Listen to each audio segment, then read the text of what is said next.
Uma das construções mais importantes do Japão nasceu de um dos eventos mais trágicos da história. O terremoto e o tsunami de Tohoku em 2011 na costa leste do Japão deixaram cerca de 20 mil pessoas mortas, dizimando cidades inteiras e provocando um desastre nuclear. Na sequência do desastre, o governo investiu bilhões de dólares na construção de novos sistemas de defesa contra tsunamis. Agora, cerca de 400 quilômetros de altos muros de concreto estão ao longo da costa, projetados para enfraquecer as ondas fortes e dar às pessoas tempo para evacuar durante os possíveis próximos desastres. Mas a questão é: a que custo? Os paredões fazem parte da costa do Japão há muito tempo, e ao longo dos séculos, o país se destacou como líder mundial em engenharia costeira. Basta pegar a cidade de Taró. Sofreu 2 furacões devastadores em 1896 e 1933. Logo depois, tornou-se um exemplo global de sistemas de defesa costeira, construindo uma estrutura em forma de X, com 2,4 quilômetros de paredões de 10 metros de altura. Em outras partes do Japão, as cidades estavam incorporando elementos semelhantes de defesa costeira, incluindo códigos de construção resistentes a terremotos e rotas de evacuação de tsunamis. Mas em 11 de março de 2011 não foi suficiente. Os muros costeiros do Japão foram projetados para conter ondas de até 8 metros. Mas o terremoto de 2011 teve ondas que atingiram 12 a 15 metros de altura. As paredes reduziram a força do tsunami, mas as ondas maciças ainda correram por cima, em alguns casos esmagando completamente as estruturas e falhando em projetar a usina nuclear de Fukushima. Realmente, antes disso, eles eram a nação mais bem preparada do mundo para um tsunami, mas o tsunami simples foi muito maior do que eles esperavam. E agora, resta aprender com os erros cometidos e fazer muros ainda maiores, mas que não falhem estruturalmente.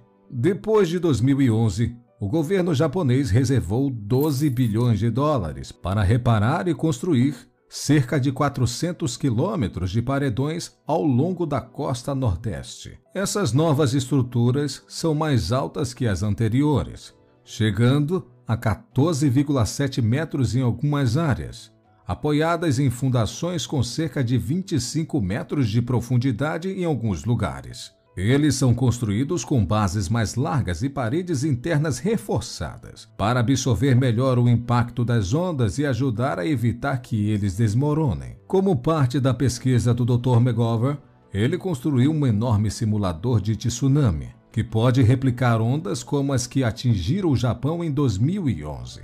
O que foi fundamental observado no experimento é que quando o tsunami se aproxima, ele se desenvolve de uma maneira que não reflete como vemos em filmes e séries, onde você tem uma imensa parede de água destruindo tudo. No caso do tsunami de 2011 no Japão, a água era mais como uma inundação que crescia gradualmente e acumulava força hidrostática, em vez de uma onda quebrando. Novas recomendações no Manual de Cenário de Desastres do Japão incluem o uso de membranas geotextas nos muros para tentar impedir o vazamento do material usado como preenchimento, alargar os montes de escombros do quebra-mar e interligar e reforçar blocos de concreto nos paredões. Mas a altura das paredes é a maior utilização e talvez sua maior desvantagem. Uma preocupação que os pesquisadores têm é que paredes marítimas super altas podem realmente piorar o impacto dos tsunamis, criando um bloqueio semelhante a uma barragem que pode liberar uma torrente ainda mais intensa se quebrar. E para alguns moradores, eles são simplesmente uma ferida nos olhos. Em algumas áreas, eles têm quase 4 andares, bloqueando totalmente a visão do mar e deixando alguns moradores se sentindo como se estivessem em uma prisão.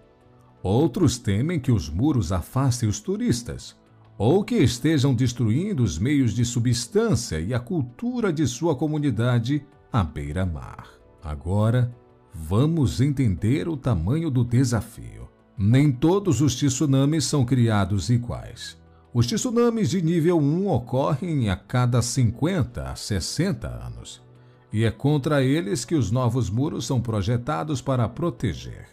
Mas, para tsunamis de nível 2, que podem ocorrer a cada centenas ou milhares de anos, apenas os muros não são suficientes. Educação pública, rotas de evacuação e sistema de alerta adequados fazem parte de um sistema de defesa mais amplo. Alguns sugeriram alternativas ou suplementos para as imponentes paredes de concreto. Uma das ideias são os parques de mitigação de tsunamis, que combinam elementos verdes, como colinas e árvores, com elementos de engenharia de concreto cinza, mais tradicionais. O projeto Morino propõe a construção de quebra-mares de concreto na costa, apoiados por árvores de raízes profundas, para ajudar a enfraquecer o poder das ondas do tsunami e parar objetos à deriva. Outra estratégia usada para minimizar os prejuízos é o desenvolvimento de altas tecnologias de engenharia civil. Por exemplo, nos prédios são instalados amortecedores eletrônicos, que podem ser controlados à distância. Em prédios mais simples, são usados amortecedores de molas que funcionam de um jeito parecido à suspensão de veículos. Esses amortecedores absorvem grande parte do impacto provocado pelos tremores. Assim, a probabilidade do edifício sofrer rachaduras ou abalos estruturais diminui. É claro que outra tática é afastar-se ainda mais da costa. Muitos municípios já transferiram suas instalações públicas para terrenos mais altos e alguns proibiram a construção em planícies próximas à costa. Os muros marítimos do Japão são um feito impressionante de engenharia e oferecem um grau de resiliência diante da destruição devastadora. Mas tem que haver equilíbrio entre nos proteger da natureza e viver ao lado dela. E precisamos de muito mais desses novos projetos de infraestrutura a cada ano que passa, justamente por causa do aumento do nível do mar e dos problemas que ele causa, cada vez com mais frequência. E a grande questão que fica é: como podemos projetar e se preparar sem saber exatamente o que o futuro nos guarda? O desastre de 2011 nos mostrou que mesmo as cidades mais à prova de tsunami não são indestrutíveis. 10 anos depois, este enorme trecho de imponentes muros de concreto permanece como um lembrete constante do passado e uma tentativa de projetar cidades ainda mais seguras para o futuro. Imagine um sistema de túneis com mais de 200 quilômetros em uma das maiores cidades do planeta. Esse parece ser o cenário perfeito para uma solução viária, porém, a utilidade desse complexo é outra: fornecer proteção contra inundações. O GEKENS Project é um marco da engenharia civil japonesa e tem ajudado amplamente a região metropolitana de Tóquio a evitar tragédias decorrentes de fortes chuvas. Neste vídeo você vai entender sobre GEKENS Project, a maior construção anti-enchente do mundo.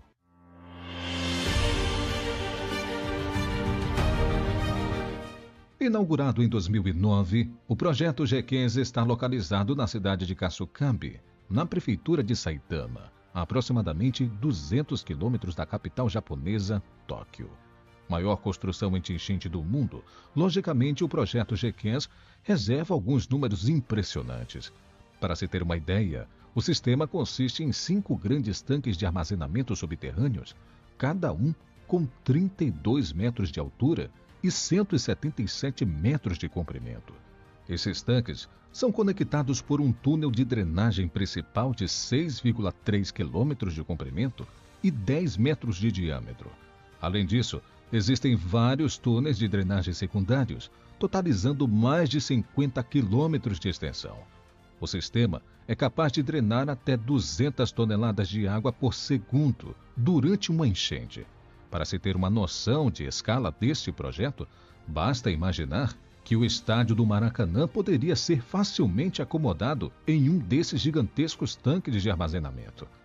Mas afinal, por que o Japão precisou construir um projeto dessa envergadura?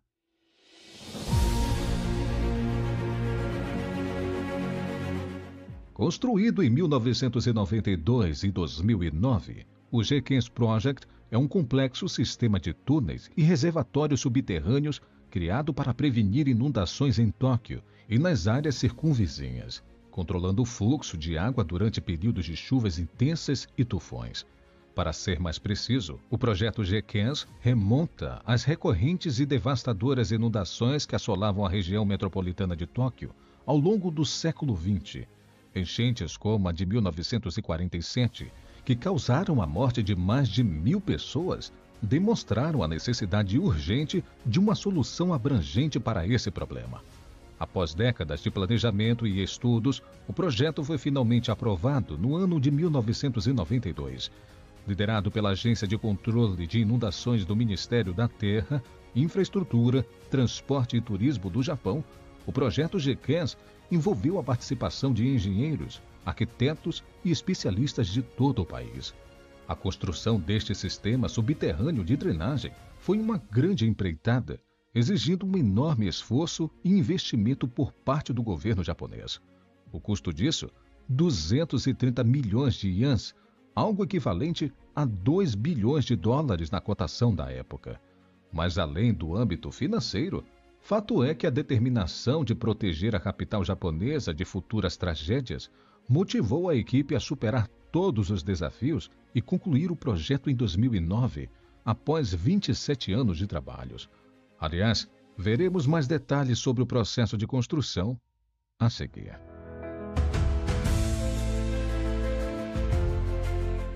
Também conhecido como Metropolitan Area Underground District Channel, o G15 Project é uma das maiores e mais impressionantes obras de saneamento básico, não apenas no Japão, mas de todo o mundo.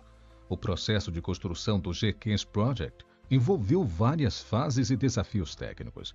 Inicialmente, foi necessário realizar um estudo detalhado do terreno e do sistema hidrológico da região para determinar a viabilidade do projeto. A partir desses estudos, foi decidido construir um vasto sistema de túneis subterrâneos e reservatórios capazes de coletar e desviar grandes volumes de água durante períodos de chuvas intensas e tufões. Uma das características mais impressionantes do G15 Project é a complexidade do sistema de túneis. Vale destacar que esses túneis têm um comprimento total de aproximadamente 6,3 quilômetros e estão localizados a 50 metros abaixo do solo. Os túneis foram escavados utilizando máquinas de perfuração de túnel, as populares tuneladoras, ou TBMs, que são equipamentos de alta tecnologia capazes de escavar através de diferentes tipos de solo e rocha com precisão e segurança. Além dos túneis, o G15 Project inclui 5 gigantescos poços verticais que servem como pontos de coleta e armazenamento temporário de água da chuva. Esses poços têm diâmetros de mais de 30 metros e profundidades de 70 metros, sendo conectados aos túneis principais. De fato, a construção desses poços exigiu técnicas avançadas de escavação e revestimento, garantindo que pudessem suportar a enorme pressão da água e do solo circundante. No coração do sistema está o colossal reservatório subterrâneo, frequentemente chamado de Catedral Subterrânea, devido à sua grandiosidade. Este reservatório tem 177 metros de comprimento, 78 metros de largura e 18 metros de altura, com uma capacidade de armazenamento de até 670 mil metros cúbicos de água. A construção deste reservatório envolveu a utilização de concreto de alta resistência e técnicas avançadas de permeabilização para garantir a durabilidade e eficiência a longo prazo. O processo de construção do G15 Project também demandou a implementação de sistemas de bombeamento de alta capacidade. Esses sistemas são responsáveis por bombear a água acumulada no reservatório para o rio Edo, evitando que as áreas urbanas sejam inundadas. Aliás, vale ressaltar que esse sistema de bombeamento se mostrou extremamente poderoso, capaz de deslocar até 200 toneladas de água por segundo. A conclusão do Jenkins Project representou um marco significativo na engenharia de controle de inundações, garantindo uma solução eficaz para os desafios climáticos enfrentados para a região metropolitana de Tóquio. Este projeto não só protege milhões de pessoas contra inundações, mas também serve como um exemplo inspirador de inovação e determinação na busca por soluções para problemas ambientais críticos. E se esse projeto fosse implementado aqui no Brasil, especialmente no Rio Grande do Sul, antes das enchentes?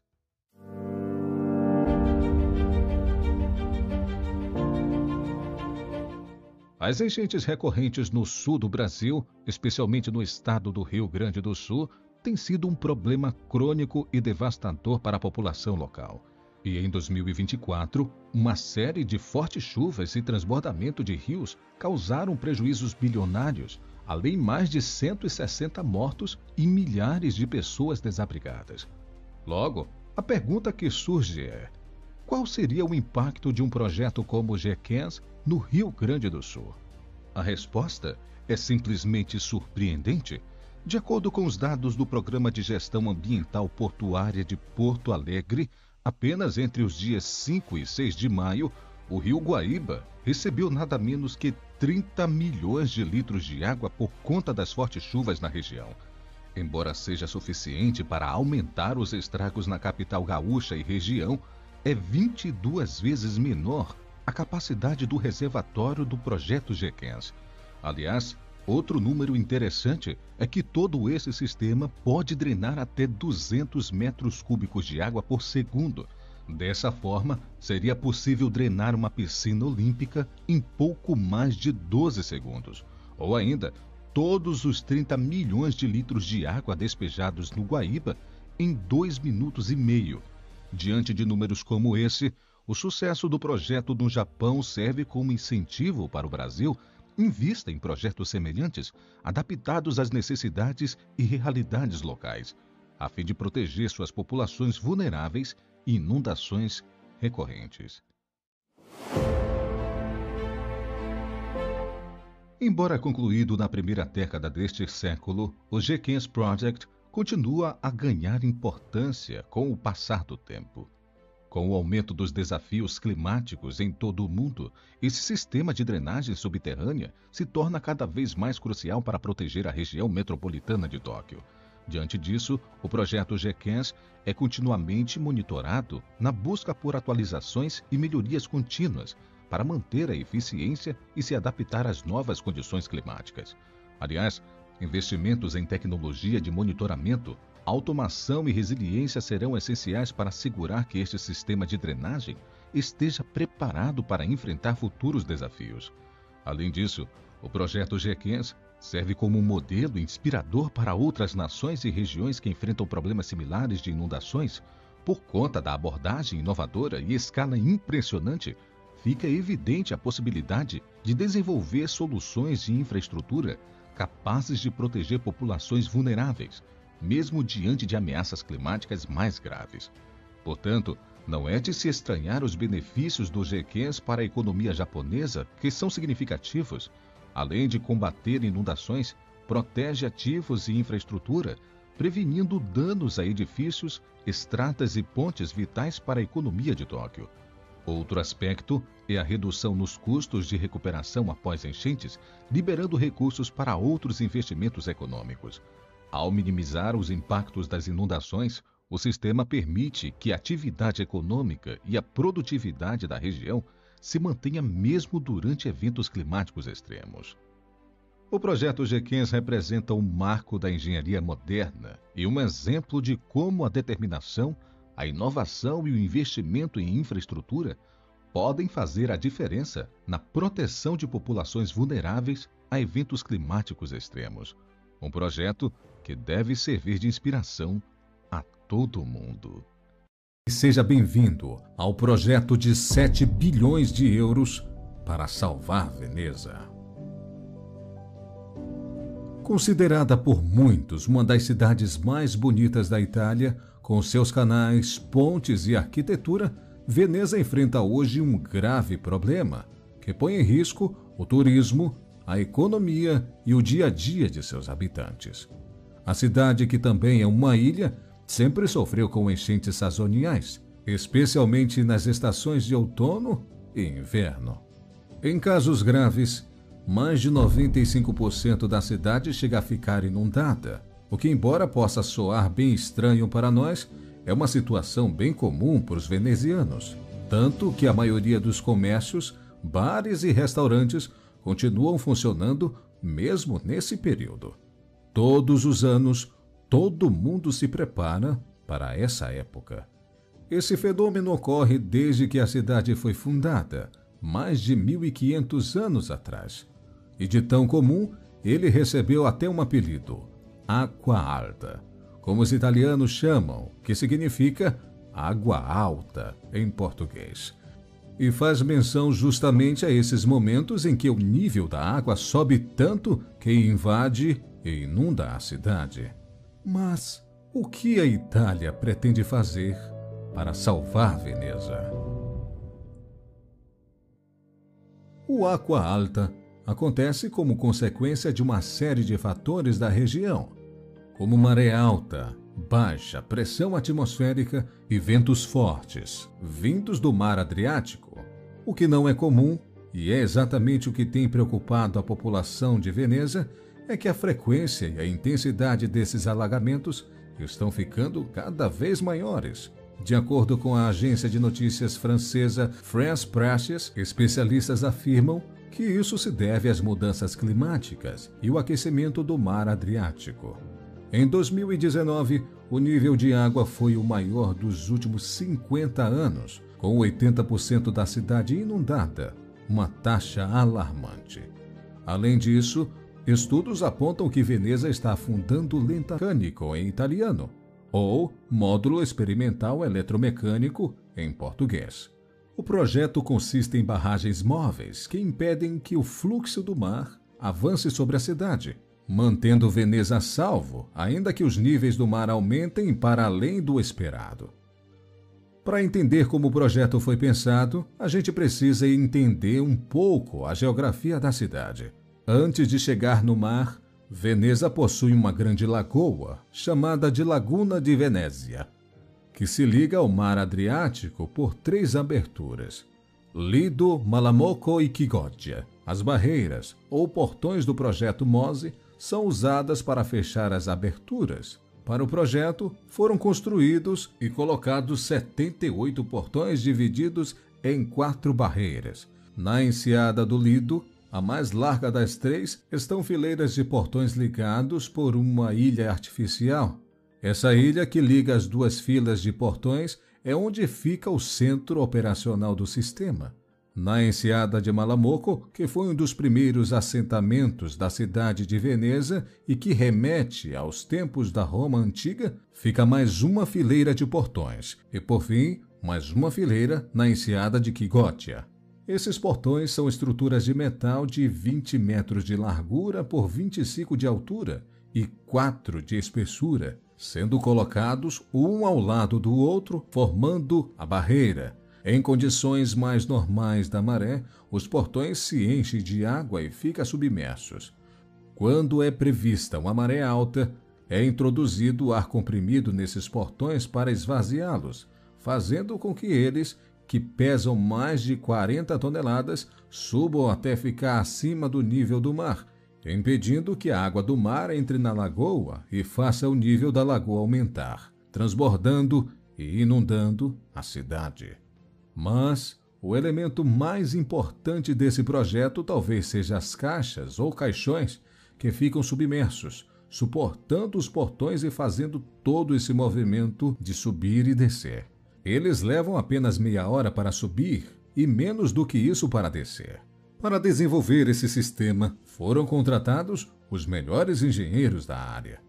Eventualmente, quando os portões estão erguidos, Fecha-se o fluxo da passagem de embarcações, por isso a necessidade de um projeto que fosse móvel. Mesmo assim, também foram construídas saídas para permitir que alguns barcos pudessem transitar enquanto a barreira estivesse erguida.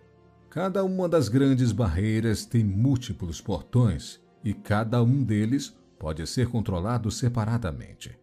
Todo o sistema foi feito para ser flexível e pensado para se adaptar ao nível da maré e a outras condições. Em outubro de 2020, o projeto demonstrou sucesso no seu teste de barragem mais importante, já com 78 portões, conseguindo proteger a cidade de quase 1,5 metro de maré alta. Mas em dezembro do mesmo ano, a maré atingiu a cidade, alagando tudo outra vez. Segundo os responsáveis pelo projeto, isso não teria sido culpa do sistema de barragens, mas das previsões meteorológicas que não previram quão alta seria o nível do mar, levando as autoridades a equivocadamente não acionarem o sistema. Mesmo assim, o projeto de Veneza está longe de ter sido resolvido, principalmente porque agora os venezianos enfrentam um outro problema: os custos associados ao projeto. Os dados mais recentes apontam que o custo do projeto já ultrapassa os 7 bilhões de dólares, isso sem contar com os 100 milhões anuais estimados para a manutenção do sistema. Além do custo elevado de construção e manutenção, uma série de controvérsias e escândalos de corrupção envolvendo o projeto nos fazem questionar se, de fato, não há outra opção. Cidades como Nova York, São Francisco e Sydney conseguiram resolver problemas parecidos com soluções muito mais eficientes, como barreiras fixas que desempenham um ótimo papel em impedir o fluxo corrente de água para uma determinada região, o que automaticamente coloca em xeque a suposta genialidade de um projeto como o MOSE. Sem falar dos impactos ambientais, já que reter a água do mar assim pode levar a baixos níveis de oxigênio na água, colocando em risco a vida marinha local. Segundo eles, isso pode piorar à medida que o sistema for cada vez mais utilizado, o que possivelmente vai acontecer. Alguns ecologistas acreditam que esse projeto pode não suportar o aumento do nível do mar, previsto para o final desse século.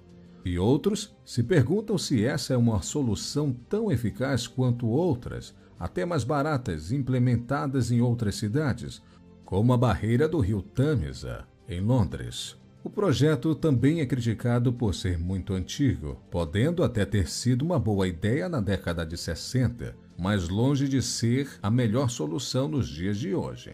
A primeira previsão para o término da obra estava marcada para 2014. Mas foi adiada várias vezes. O governo italiano anunciou que MOSE estaria concluído em 2021, prazo que também não foi cumprido. Em 2022, a obra parece estar em seu estágio final, mas ainda é cedo demais para comemorar. O projeto tem sido utilizado em caráter parcial desde 2020. Embora funcione, o projeto MOSE demonstra como um projeto complexo nem sempre é a melhor solução. Veneza está longe de ser a única cidade a sofrer com alagamentos e talvez ela devesse ter prestado mais atenção em outras cidades que passam por problemas parecidos.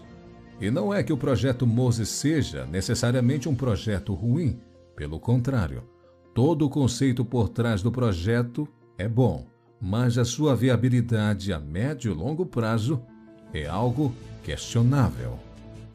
A Holanda é um país localizado na Europa Ocidental, fazendo divisa com a Bélgica ao sul, com a Alemanha ao leste e possui toda a sua costa localizada ao norte, banhada pelo Mar Frígio. O país é conhecido pelo seu baixo índice de criminalidade, estilo de vida calmo e destinos turísticos atrativos, como é o caso de Amsterdã, a capital do país. Mas algo pouco conhecido sobre a Holanda é a sua geografia, e algo curioso é que 1/3 de todo o seu território fica abaixo do nível do mar, com áreas que chegam até mesmo 7 metros abaixo deste nível.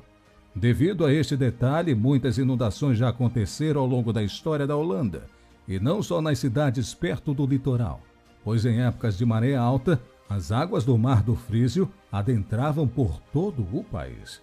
Veja, por exemplo, como era o território da Holanda originalmente. E veja como está agora. Através do desenvolvimento arquitetônico e de alto investimento em barreiras, este problema vem se resolvendo ao longo do tempo, e podemos destacar a Afsluitdijk, a principal barreira holandesa contra o mar. Neste vídeo você vai entender sobre a mega barreira holandesa construída para enfrentar o oceano. A Afsluitdijk, que pode ser traduzida como dique ou barreiras de fechamento, faz jus ao seu nome, e foi um projeto ambicioso do governo alemão, em parceria com outros países europeus, com o objetivo principal de impedir que as águas do Mar do Frísio adentrassem o território holandês durante a época de maré alta. Tendo sua construção iniciada em 1927, o projeto envolveu um grande desafio da engenharia para a época, pois deveria ser construída uma barreira contra o mar que impedisse as águas caóticas de inundar todas as cidades e vilarejos próximos. Com uma extensão de 37 quilômetros, o projeto foi concluído em 1932 e ficou conhecido como um dos maiores feitos da engenharia naquele período, sendo responsável por salvar uma grande parte da Holanda em uma inundação catastrófica no ano de 1953. Durante a construção de Afsluitdijk, foram utilizados 4 postos de trabalho, que se localizavam em ambos os extremos da província de Frisia, e também em 2 ilhas ao longo da extensão da futura barreira. A estratégia de construção era principalmente marítima, onde através dos barcos eram depositados um tipo de sedimento, chamado de material morênico, seguindo os traços em paralelo de acordo com o projeto. O espaço criado era então completado com areia até o nível do mar, e depois era reforçado com um material feito a partir de rochas basálicas, um subproduto extremamente resistente e ideal para este tipo de construção. Por fim, era criada uma área verde, que através da plantação de gramíneas era responsável por absorver parte da água que chegasse até a barreira e também auxiliava em sua sustentação e proteção. Durante a execução do projeto, cerca de 4 a 5 mil operários trabalharam em conjunto no sistema de turnos para que a Afsluitdijk fosse concluída. Estima-se ainda que tenha sido utilizado cerca de 23 milhões de metros cúbicos de areia. A construção ainda se destacou por ter sido concluída 2 anos antes do planejado, pois em 3 locais que o projeto inicial seria os mais complexos de se construir, os problemas esperados pelos engenheiros acabaram não aparecendo. Devido ao fato da barreira ter sido construída há quase um século, numa época onde não se tinha todos os benefícios das tecnologias atuais, a Afsluitdijk é considerada até hoje como um dos maiores feitos da engenharia civil. Mas algo vem mudando. A alteração no nível dos mares e oceanos é um problema que vem preocupando todos os países ao redor do planeta. E nem mesmo a melhor barreira marítima já construída está livre dele. Em 2019, o governo holandês começou os projetos para a intensificação de Afsluitdijk, onde pretende fazer um investimento inicial de cerca de 620 milhões de dólares para reforçá-la e garantir que ela continue impedindo que o país sofra com novas inundações. Quase um século após a sua construção, o reforço da barreira holandesa contra o oceano será feito com a utilização de 75 mil blocos de concreto especialmente desenhados, junto com um novo sistema de drenagem. A ideia não é deixar a barreira mais alta, e sim mais resistente. Deste modo, os blocos de concreto serão utilizados para reforçar suas laterais, de modo a protegê-la contra a erosão e prevenir possíveis danos na estrutura durante tempestades mais fortes. Cada um dos 75 mil blocos utilizados no projeto contarão com um chip, que será capaz de identificar individualmente o seu estado de conservação, o que irá facilitar as manutenções, de modo que será possível verificar individualmente cada ponto da barreira que precisa ser consertado. Para auxiliar o projeto de drenagem entre os dois lados da barreira, serão construídas ainda 2 estações de bombeamento que estão previstas para serem as maiores de toda a Europa. Todo este projeto de reforço, apesar de ser apenas uma melhoria na estrutura atual da barreira, é na verdade um novo desafio da engenharia. Ao todo, estima-se que serão necessários 500 profissionais, entre arquitetos, engenheiros e construtores, trabalhando em conjunto para que o projeto seja realizado de forma como foi planejado. Mas em 2022, a tecnologia será a melhor aliada nesta nova fase de Afsluitdijk, pois todos esses profissionais poderão trabalhar em conjunto nas fases de planejamento e análise de melhorias, sem que precisem estar em um mesmo lugar. Em 1927, no projeto de construção inicial da barreira, todos os profissionais precisaram estar em um mesmo local. O design, melhorias e possíveis problemas forçavam todos os profissionais envolvidos no projeto a trabalharem juntos, em um mesmo local e de maneira incrivelmente coordenada. Um erro no design inicial poderia causar um enorme prejuízo, uma vez que tudo era desenhado à mão e precisava ser medido e analisado a partir de dados coletados por navios que faziam a varredura do local com equipamentos bem rústicos. Atualmente, as ferramentas disponíveis para a construção são infinitamente superiores. Através de programas e aplicativos específicos, todos os engenheiros, arquitetos e construtores podem trabalhar em conjunto, cada um em seu escritório. As alterações e sugestões feitas por um profissional são automaticamente utilizadas no projeto final e ficam disponíveis para todos os profissionais.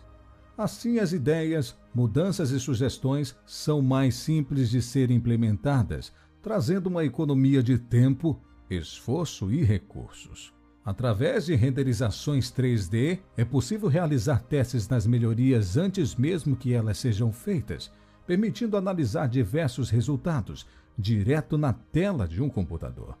Deste modo, é possível testar as novas ideias, verificar as possíveis soluções e corrigir os problemas antes mesmo que eles aconteçam, fazendo com que, na hora do projeto ser realmente construído, ele já esteja totalmente completo e em sua eficiência máxima. Uma outra facilidade possível, graças às tecnologias atuais, é a possibilidade de calcular exatamente a quantidade de material necessário para o projeto, algo que era praticamente impossível durante a construção de Afsluitdijk em 1927. Durante a execução do projeto, os construtores podem agora analisá-lo e verificá-lo na palma de suas mãos, e caso alguma melhoria ou alteração seja feita, eles terão acesso a elas instantaneamente. Traçando um paralelo, podemos somente imaginar como eram as esquematizações do projeto inicial em 1927 e todo o trabalho necessário para fazer com que os envolvidos tivessem acesso às alterações realizadas durante a sua construção. Agora é fácil imaginar o projeto sendo atualizado na tela do celular ou do computador e toda a equipe conseguindo acessá-la de maneira simples e rápida, podendo implementá-las quase instantaneamente, gerando assim uma economia inimaginável de tempo e de recursos. Certamente, as tecnologias atuais trouxeram uma série de benefícios que serão implementados na melhoria de uma das melhores e maiores construções marítimas já realizadas e que foi concluída há quase um século atrás. A barreira holandesa poderá ser ainda mais impressionante quando for atualizada, com toda a tecnologia disponível atualmente na área de megaconstruções e, quem sabe, pode renovar o seu título como um dos maiores feitos de engenharia civil em sua versão 2.0.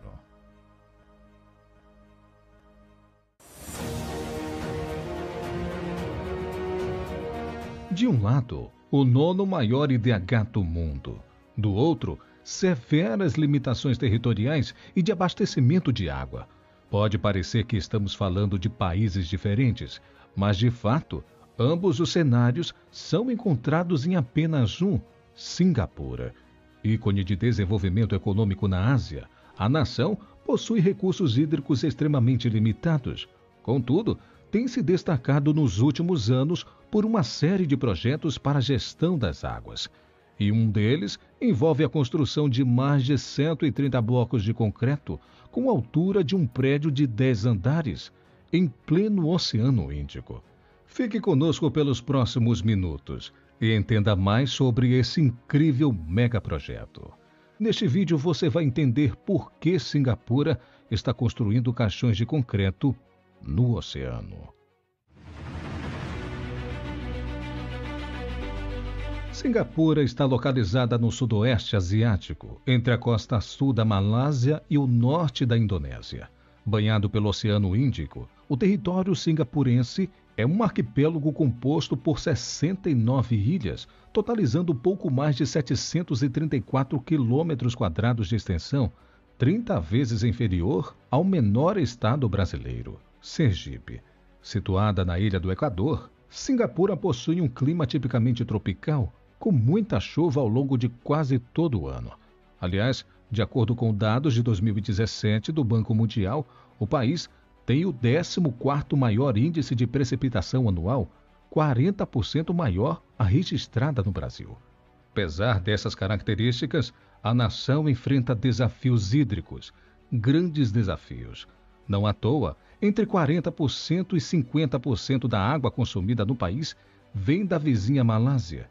Em meio a esse cenário, o governo local tem investido pesado em projetos para potencializar a gestão de águas no país, e um deles é a criação de enormes caixões de concreto no megaporto de Tuás. No total, são 227 blocos com 29 metros de altura, 20 metros de largura e 40 metros de comprimento, criando uma área de terra firme no meio do Índico. Mas, afinal, como funciona esse tipo de construção?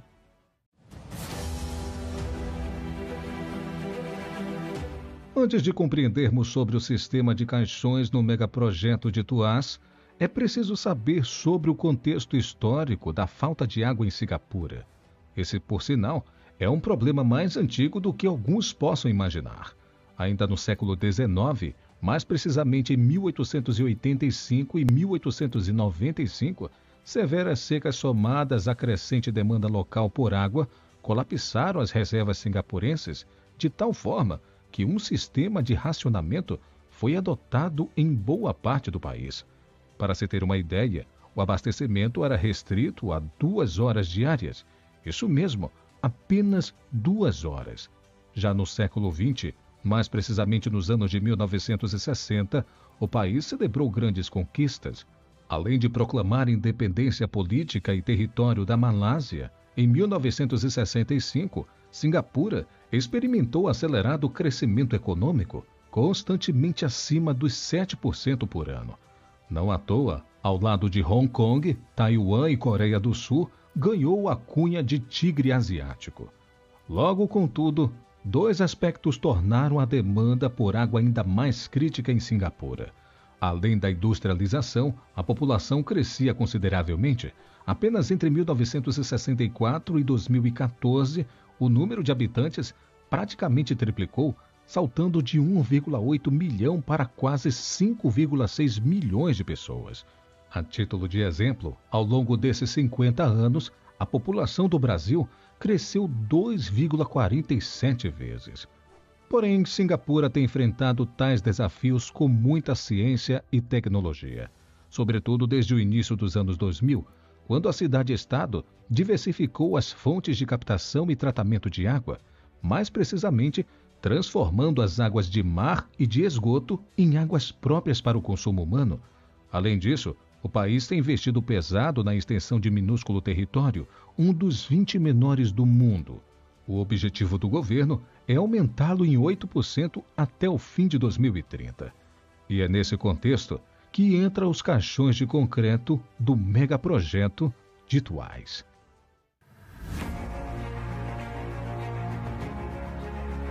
Inaugurado em 2022, o megaporto de Tuás promete aquecer a economia marítima na Ásia, injetando 4,5 bilhões de dólares na indústria de Singapura até 2025. O projeto, que será totalmente concluído apenas em 2040, aumentará a capacidade portuária de Cingapura em 5 vezes. Mas e os caixões do megaporto lançados ao oceano? Qual é a utilidade deles? Bom, a resposta é simples: proporcionar uma expansão territorial com a criação de um espaço de terra firme sobre o Oceano Índico. A princípio, esse projeto garante mais espaço ao megaporto e oferece mais um caminho, digamos, para acessar as águas do Índico, e não apenas em termos de transporte, mas de um possível espaço para captação e tratamento de recurso natural. No total, são 227 blocos de concreto com 29 metros de altura, 20 metros de largura e 40 metros de comprimento, pesando cada um 15 mil toneladas. 136 deles formam um muro de 9,1 quilômetros sobre o Índico. Mais que isso, em uma área de quase 4 quilômetros quadrados, onde até há anos atrás só havia oceano, hoje a terra firme. Agora que conhecemos esses detalhes, é hora de entendermos como foi o processo de fabricação desses caixões. Realizado em um local conhecido como Caisson Casting Yard, no megaporto de Tuás, esse método envolvia uma verdadeira operação de precisão, com o apoio de 800 trabalhadores em 2 turnos diários de 12 horas cada. Utilizando um sistema sofisticado com 36 conjuntos de macacos hidráulicos, a estrutura de concreto era movida ao longo do pátio de fundação até um pórtico, onde a montagem ocorria. As equipes de construção utilizam vergalhões para moldar a base da estrutura, posteriormente concretada. Os moldes eram posicionados com a ajuda de guindastes antes que o concreto fosse despejado. O processo de construção da base levava aproximadamente 5 dias e, na sequência, cada muro era empurrado para o pórtico por macacos hidráulicos. Um sistema de moldes móveis e tabuleiros de trabalho era utilizado para a cofragem, permitindo que o concreto fosse despejado em um molde vertical. À medida em que a cofragem avançava, mais vergalhões eram adicionados, reforçando a estrutura do caixão.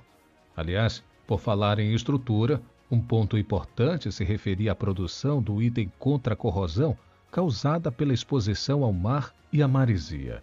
Nesse sentido, uma camada de proteção de silano era aplicada aos caixões, garantindo mais solidez na união dos componentes cimentícios. Após todas essas etapas, chegava o momento de transportar o caixão da terra firme para o mar, e a dinâmica aqui era simples. A construção era lançada em um cais flutuante e levada até o paredão no oceano, sendo parcialmente submersa. Em seguida, o caixão era rebocado até o local de instalação, com bombas de água garantindo a submersão adequada. Os rebocadores, então, alinhavam, dando forma ao paredão. Por fim, o caixão era preenchido com areia e pedra, para a criação de terreno sobre o Índico. É interessante notar que mais da metade desse território foi construída com materiais reciclados, incluindo provenientes de escavações de outras obras.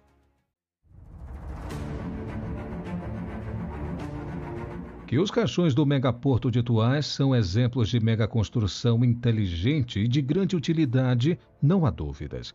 E quando o assunto são números, esse projeto também impressiona. Cada um dos 227 caixões possui nada menos que 29 metros de altura, algo equivalente a um prédio de 10 andares. Isso é 3 metros maior que um dos mais incríveis projetos arquitetônicos da Alemanha, o Portão de Brandemburgo. Agora, que tal irmos um pouco mais além? Caso fosse possível empilhar os caixões do megaporto de Tuás, um sobre o outro, a construção alcançaria espetaculares 6.583 metros de altura. Essa medida equivale a 47 pirâmides de Quéopes, no Egito, e é 13 metros mais alta que a montanha de Tupungato, situada nos Andes. Aliás, se o tamanho dos caixões do projeto em Cingapura espanta, o comprimento também se destaca: 40 metros por estrutura, totalizando 9.080 metros. Isso representa mais de 75 campos de futebol com medida máxima padrão FIFA. Por fim, outra característica espetacular dos caixões do megaporto de Tuás tem a ver com o peso.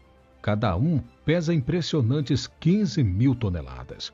Para alcançar esse peso, seria necessário juntar nada menos que 81 Boeings modelo 747-400, ou quase 36 unidades de Estação Espacial Internacional. Mas, bem além de medidas, o que será que o futuro reserva para esse incrível projeto?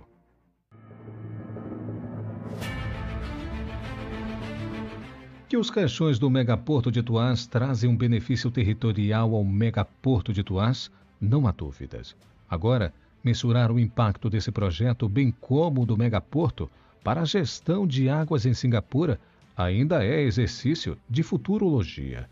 Muito além disso, é importante afirmar que Singapura tem feito enormes esforços na busca por alcançar a autossuficiência de recurso natural, algo estimado para 2061.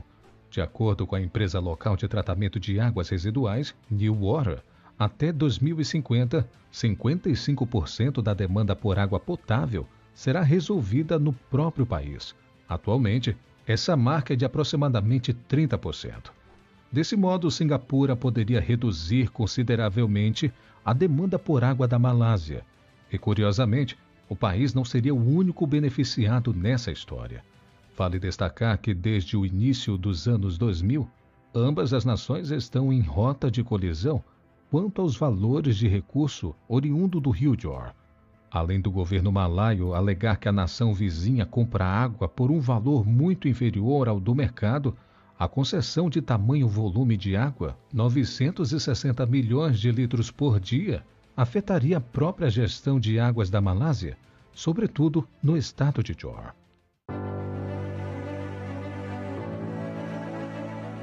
Projetos como os caixões de concreto de Tuás vão muito além de condições de um megaprojeto. É uma prova incontestável de como a união entre tecnologia e construção civil pode ressaltar em alternativas à economia de um país.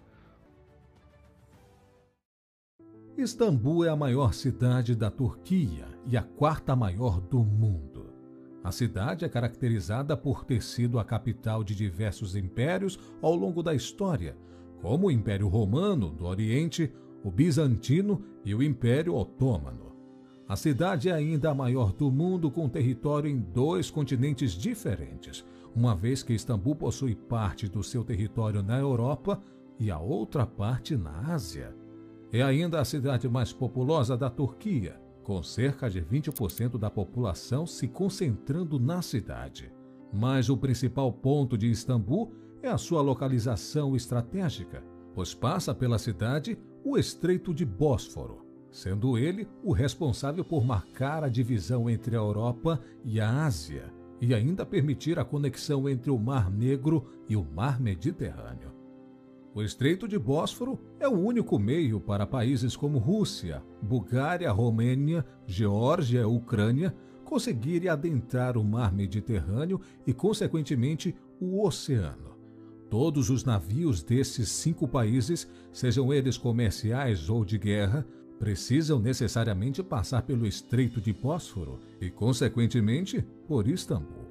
No entanto, os planos do governo turco é de criar um novo canal, com o mesmo objetivo, ligando o Mar Negro ao Mar Mediterrâneo, e no processo, dividir a cidade de Istambul do restante do continente, literalmente cortando a Turquia ao meio. Mas se já existe um Estreito de Bósforo, uma passagem natural, pronta para ser usada, por que o governo turco deseja investir pesado para criar um novo canal? Seja bem-vindo ao megaprojeto da Turquia para cortar o país ao meio. Istambul é mais importante para o comércio internacional do que aparenta no primeiro momento. O simples fato de possuir um canal que liga o Mar Negro ao Mar Mediterrâneo faz dela o ponto principal de transporte entre países como a Rússia e o restante do Ocidente. Isso acontece porque a Rússia é o país responsável por exportar praticamente todo o gás natural que é utilizado pela Europa para o aquecimento e também para a produção de energia. Este transporte só é possível devido ao Estreito de Bósforo, que permite que os navios russos cheguem até o Mar Mediterrâneo e, posteriormente, possa ser distribuído por toda a Europa. Porém, na realidade, todos os navios russos precisam eventualmente passar por este estreito, pois durante o inverno, esta é a única saída da Rússia para conseguir transportar tudo que o país produz e que faz dele o segundo maior exportador do mundo. Um outro ponto que faz o Estreito de Bósforo, consequentemente Istambul, uma parte importantíssima do comércio internacional, é uma conexão em específico que ele permite. Os navios que saem do porto de Xangai, o mais movimentado da Ásia, para o porto de Roterdã, o mais movimentado da Europa, normalmente utilizam este canal para poderem se conectar.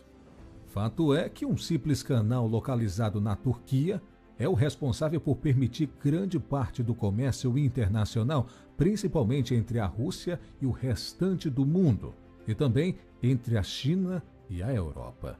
Um canal tão famoso e tão importante como o Estreito de Bósforo deveria fazer de Istambul e, consequentemente, da Turquia, um dos pontos mais importantes do mundo, sendo extremamente requisitado e, consequentemente, trazendo bilhões de dólares anualmente para o país. Mas a realidade é um pouco diferente.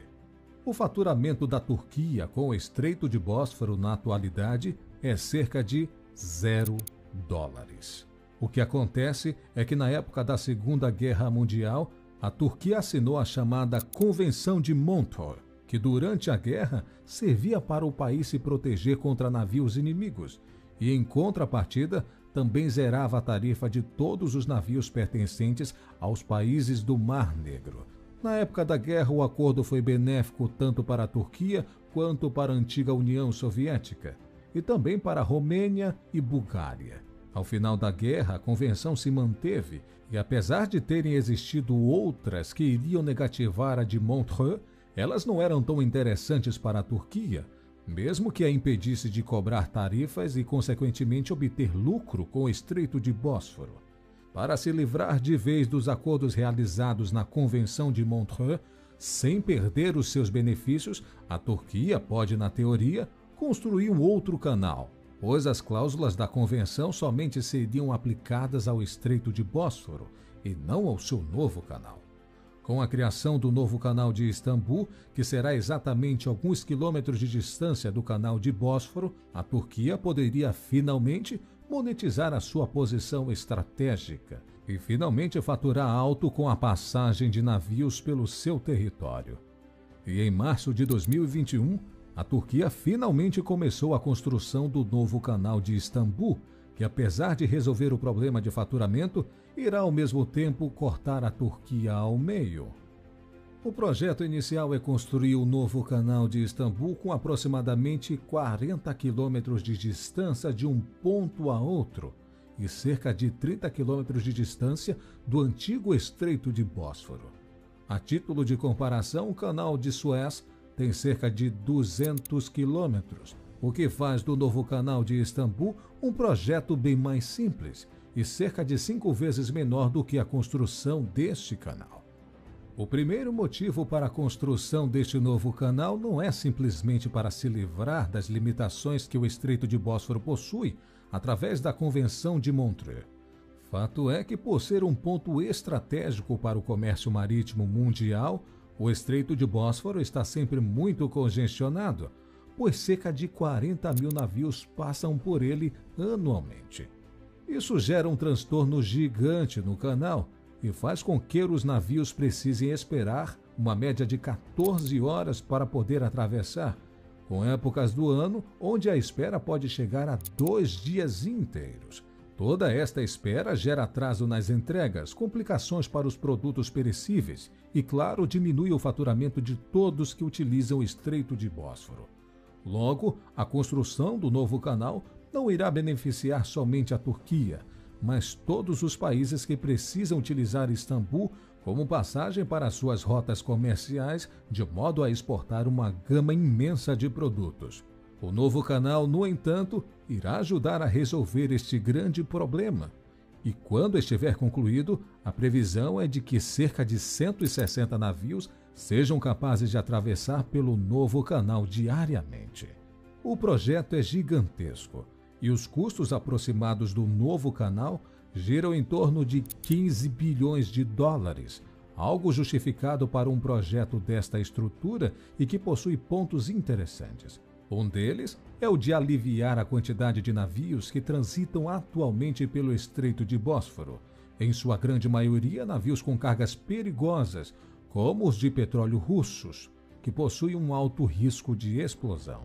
Atualmente, o canal de Bósforo passa diretamente pelo centro comercial de Istambul e acidentes que atingem a cidade infelizmente não são raros, causando risco aos 15 milhões de habitantes que vivem diretamente na costa do canal. Porém, os críticos do projeto se opõem principalmente pelo fato de que a ideia do governo turco é a de construir novas áreas residenciais ao longo do novo canal, fazendo com que a justificativa de segurança da população caia por terra, colocando em xeque as verdadeiras intenções por trás da construção do novo canal de Istambul. Apesar do seu alto custo, o canal irá oferecer diversos benefícios, como, por exemplo, o congestionamento no Estreito de Bósforo, aceleração do comércio internacional entre os países que possuem navios transitando por ele e o desvio de navios com cargas perigosas do centro de Istambul.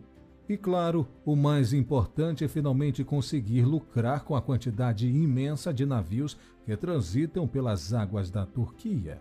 A expectativa do governo turco é que o faturamento do novo canal de Istambul será de aproximadamente 8 bilhões ao ano, o que facilmente explicaria um investimento inicial de 15 bilhões, que na teoria será recuperado em apenas 2 anos. Mas nem todos acreditam nos diversos benefícios apresentados pelo governo. A grande maioria critica o objetivo principal deste novo canal, pois ela irá apenas se desviar da Convenção de Montreux e não acabar com ela de vez, pois nada irá impedir que, ao invés de utilizar o novo canal, os navios simplesmente esperem a sua vez para utilizar gratuitamente o Estreito de Bósforo. Porém, o grande problema é que o novo canal que irá cortar a Turquia ao meio possui diversas outras objeções, sendo a principal a destruição de diversas áreas residenciais que atualmente ocupam a área onde ele será construído. Outro ponto é a destruição da natureza no caminho do novo canal, que deverá ser adaptada para a nova construção e pode causar impactos ambientais inimagináveis. Porém, o principal ponto de ataque contra o projeto é o fato de que grande parte das terras por onde o novo canal irá passar pertence ao atual ministro da Economia da Turquia, que coincidentemente é o genro do atual presidente do país. Este pequeno detalhe iria beneficiar diretamente o ministro, pois os planos atuais de criar áreas residenciais ao longo do canal fariam com que o preço das propriedades aumentassem significativamente. Todos esses pontos combinados vêm causando uma oposição gigantesca contra o desenvolvimento do projeto, onde pesquisas indicam que 80% da população da Turquia é contra a construção do novo canal que irá cortar o país ao meio. Além da pressão interna, onde a grande maioria da população é contra o projeto, o governo turco vem ainda sofrendo pressões externas de outros países, principalmente por parte da Rússia, que naturalmente seria a maior prejudicada pelo novo canal. Porém, apesar de toda a oposição, a construção do novo canal que irá cortar a Turquia ao meio já foi iniciada e a projeção atual do governo é que ele fique pronto e possa começar a operar até o final do ano de 2023. O governo se mantém firme que, apesar da oposição, o novo canal irá beneficiar o país e que os pontos positivos do projeto irão suprir imensamente os negativos, trazendo maior segurança para a população que mora próximo ao Estreito de Bósforo, além de um aumento significativo no faturamento derivado do novo canal. Fato é que um projeto dessa magnitude precisa de um investimento, e apesar das controvérsias, este problema principal já foi resolvido, onde, através dos investidores internacionais, o governo turco conseguiu arrecadar os 15 bilhões de dólares necessários para o projeto. Agora basta esperar que o novo canal seja construído e que os resultados, ou falta deles, Mostre se o novo projeto que irá cortar a Turquia ao meio foi realmente genial ou apenas uma construção gigantesca onde toda a oposição estava certa e ela nunca deveria sair do papel.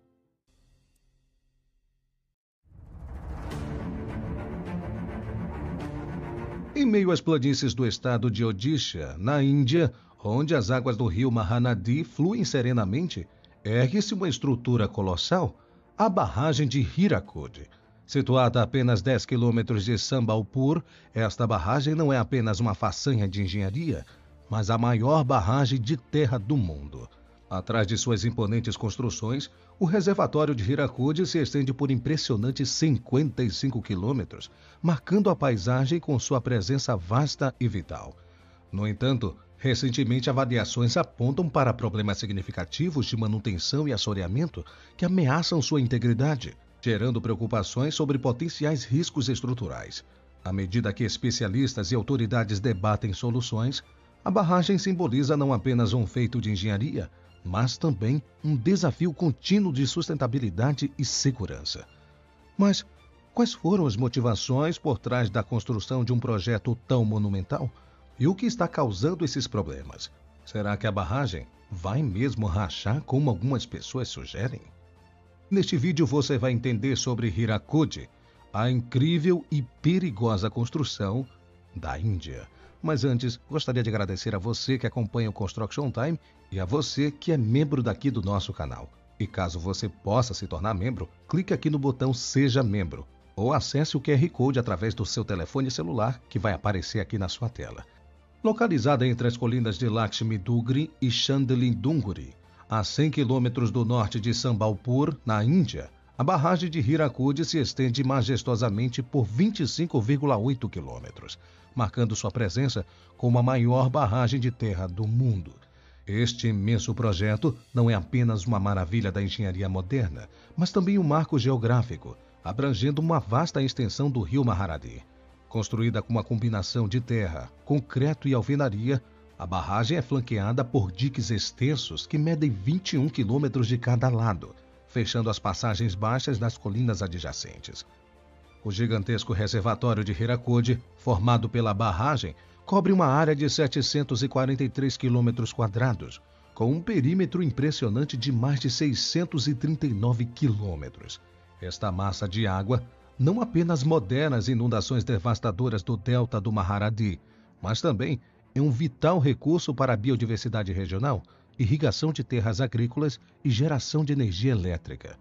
Mas o que levou à construção de um projeto de tal magnitude e quais foram as etapas envolvidas para torná-lo realidade?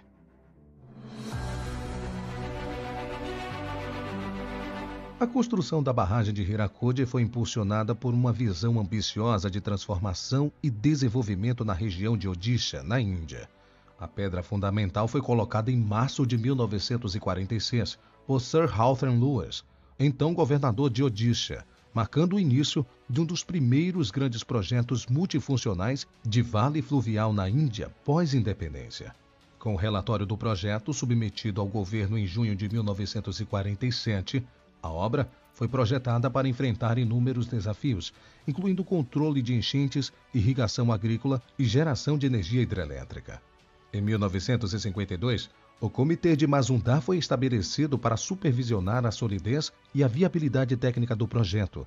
A conclusão da barragem foi prevista para junho de 1955, com um custo estimado de 60 milhões de reais em valores atuais.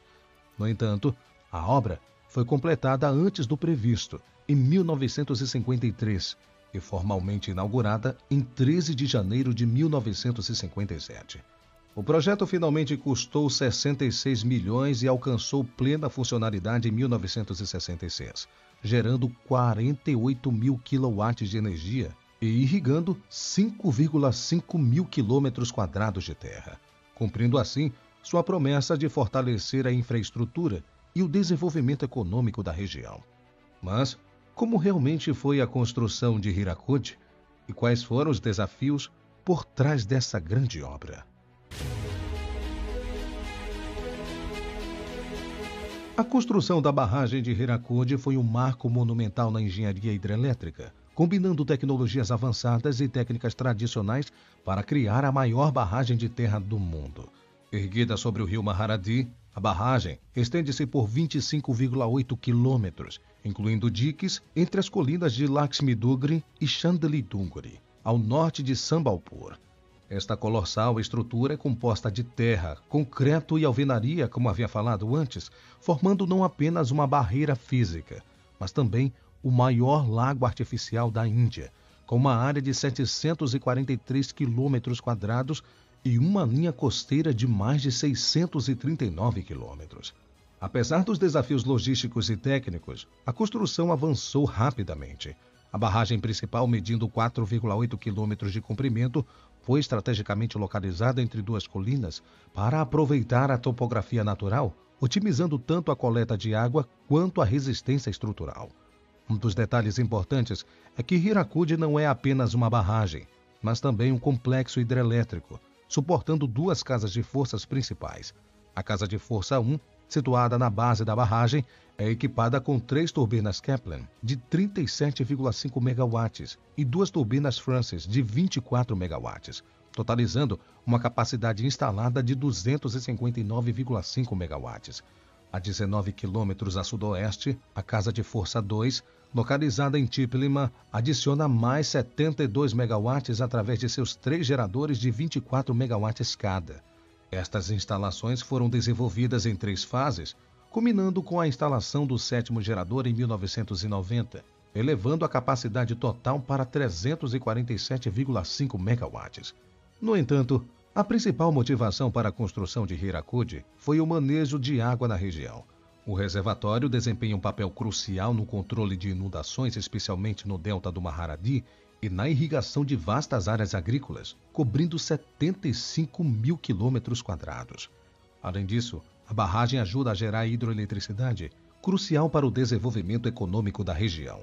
A capacidade total de armazenamento do reservatório é de 5.818 quilômetros cúbicos, com um volume bruto de 8.136 quilômetros cúbicos, fazendo dele uma peça central na gestão hídrica de Odisha. A barragem também gerencia um extenso sistema de canais, incluindo o canal principal de Bargat, o canal de Sassan e o canal de Sambalpur, que desempenham um papel vital na distribuição de água para uso agrícola e industrial. Notavelmente, a água de Hirakude é alocada para apoiar indústrias de processamento mineral e usinas termoelétricas a carvão, demonstrando sua multifuncionalidade.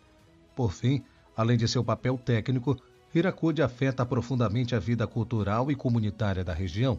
Tiplima, por exemplo, tornou-se notável não apenas por sua usina hidrelétrica, mas também como um centro para a comunidade pesqueira local, que venera a divindade Ganswari. Estas interações entre a tecnologia e a tradição sublinham a importância da barragem não apenas como uma estrutura física, mas como um pilar de sustentabilidade e desenvolvimento comunitário.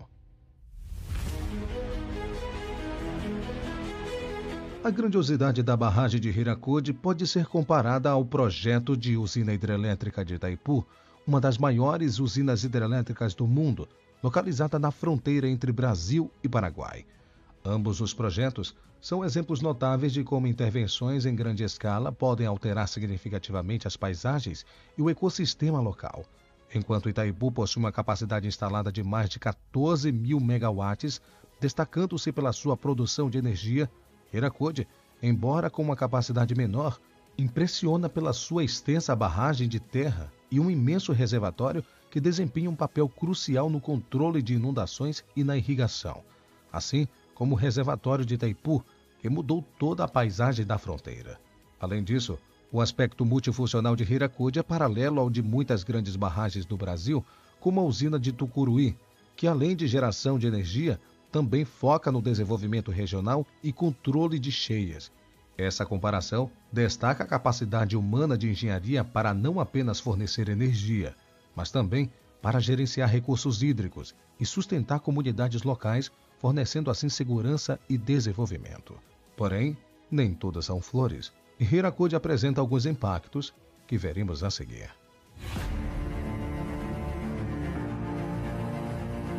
A barragem de Hirakude, embora um feito monumental de engenharia, enfrenta desafios significativos que impactam tanto o meio ambiente quanto as comunidades locais.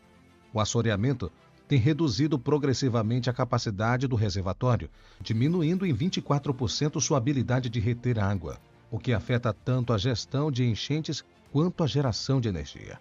Além disso, a integridade estrutural da barragem tornou-se uma preocupação crescente, com atrasos nas inspeções e manutenções necessárias, levantando alarmes sobre o risco potencial de ruptura.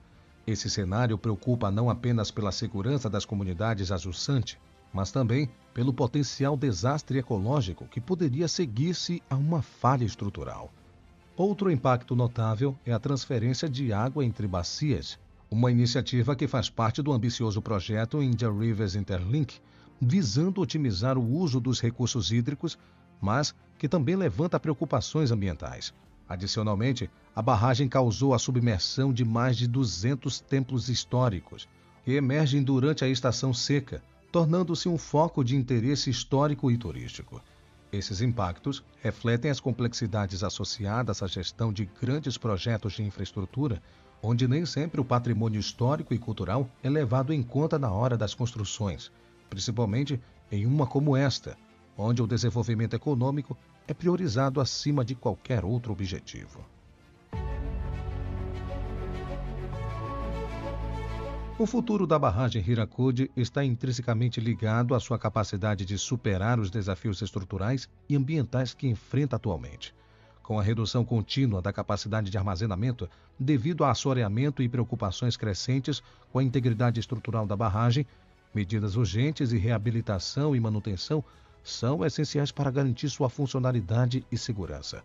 Autoridades afirmam que está tudo bem, mas a preocupação é constante, provocando mudanças no planejamento, que já inclui melhorias na gestão de recursos hídricos e implementação de tecnologias avançadas para monitoramento e manutenção da estrutura. À medida que Hirakude se adapta a esses novos desafios, ela não apenas continuará a ser o pilar crucial para Odisha, mas também servirá como um estudo de caso vital sobre a gestão de grandes infraestruturas hídricas em um mundo em rápida mudança. A trajetória de Hirakude será determinada pela habilidade em harmonizar a engenharia com interesses da comunidade, que hoje vive com medo de uma tragédia sem precedentes ocorra. Obrigado por ter assistido este vídeo até aqui. E obrigado a você que é membro daqui do Construction Time. Caso você queira ou possa se tornar membro daqui, clique no link Seja Membro. Ou então, acesse o nosso QR Code que está aparecendo aqui na sua tela. As vantagens que você vai receber será de grande valor. E lembrando a você que não pode se tornar membro, deixa aqui seu like. E o nosso muito obrigado. Eu vou ficando por aqui. Um forte abraço e até o próximo vídeo.